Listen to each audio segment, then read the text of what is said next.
yang menterinya saya, karena dilawan oleh dunia. Dia pendekatan administratif, maka ujung-ujungnya dia sampainya diteruskan ke OJK dan diteruskan ke ilegal. Ini yang ilegal saja. Kalau yang lain-lain juta ekspor, ya di Google Play Store ekspor ini yang tadi mereka bisa. Ini akun saja pinjol. Karena waktu itu kan belum boleh masuk ke online. Nah, tidak kita dan program propernya kita tingkatkan.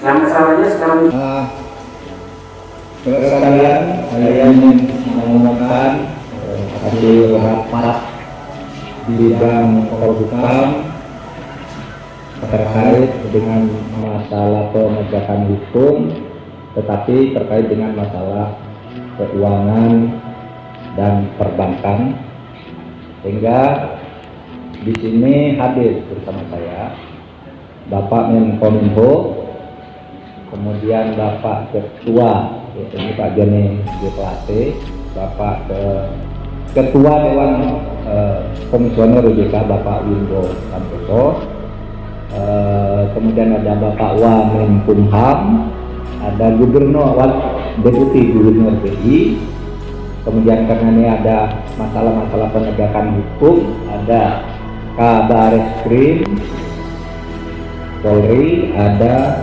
Jakpidum, Jaksa Agung Muda Pidana bidang pidana umum. Ini menyangkut pinjaman online ilegal, menyangkut pinjaman online ilegal atau pinjol ilegal. Sesudah kami berdiskusi tadi hampir 2 jam, maka kasus pinjaman online ilegal ini diputuskan atau disepakati pandangan-pandangan sampai saat ini yang ini bisa berkembang nanti.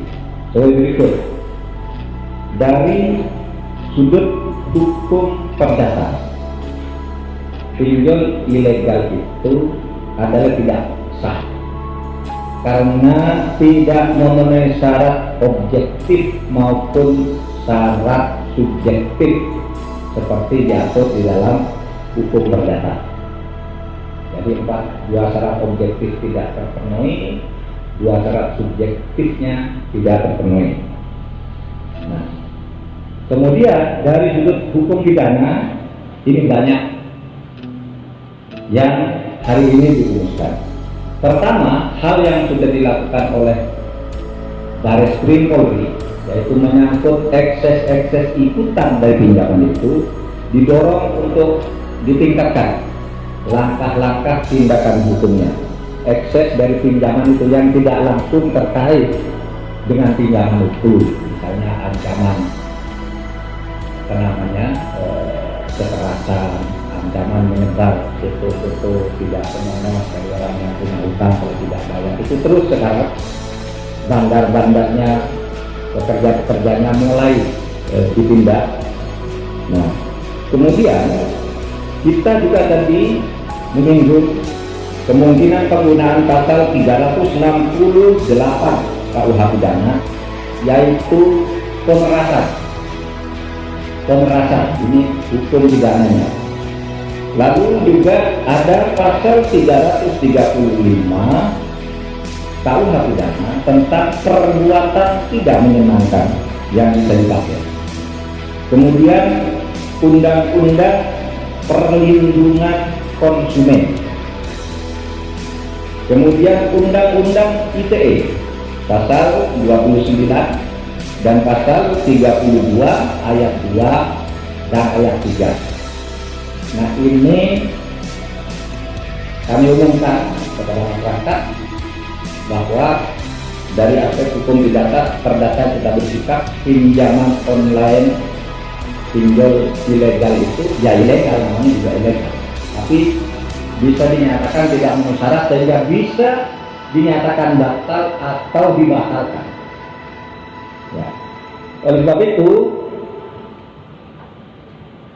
himbauan atau ini statement resmi dari pemerintah yang dihadiri oleh OJK dan BI, hentikan penyelenggaraan pinjol ilegal ini.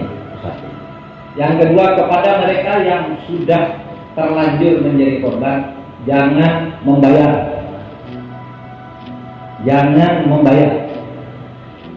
Kalau karena tidak membayar, lalu ada yang tidak terima, diteror, lapor ke kantor polisi terdekat. Polisi akan memberikan perlindungan. Nah, saudara, dengan ini maka kita menegaskan kita hanya akan melakukan tindakan tegas terhadap pinjol ilegal. Untuk pinjol-pinjol lain yang legal, tidak ada izin sah, itu silakan berkembang, karena justru itu yang diharapkan. Tapi yang ilegal ini akan kita tindak dengan ancaman hukum pidana seperti itu tadi. Bareskrim Polri akan memasifikasi gerakannya, sehingga nanti di berbagai tempat kalau ada orang yang tetap dipaksa untuk membayar, jangan bayar, karena itu ilegal. Nah, demikian dari kami untuk mendukung agar industri fintech nasional kita bertumbuh dengan baik. Yang disampaikan oleh Pak Menko tadi adalah tindakan tegas oleh pemerintah dan institusi keuangan kita, OJK. Kominfo sendiri juga telah berkomunikasi dengan Google dan Apple agar pendaftaran penyelenggara sistem elektronik di Play Store, Google Play Store dan App Store harus disertai dengan bukti lisensi yang diterbitkan oleh OJK atas fintech yang bersangkutan.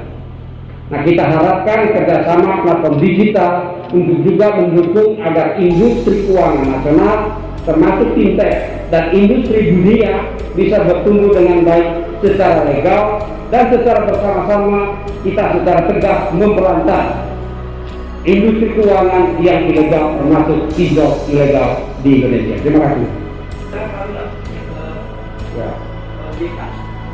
Kami himbau kepada pinjol yang legal yang sudah berizin, satu, tolong suku bunganya harus murah sehingga bisa membantu masyarakat dalam hal memenuhi kebutuhan. Yang kedua, tolong ditaati aturan-aturan yang ada dan kaidah-kaidah etika terutama dalam penagihan. Jangan sampai ada ekses melanggar kaidah maupun melanggar etika. Yang ketiga, tingkatkan terus servisnya ke dalam hal yang positif membantu masyarakat supaya masyarakat ini mendapatkan benefit tentang adanya pinjaman online. Terima kasih. Baik, terima kasih saudara sekalian. Kami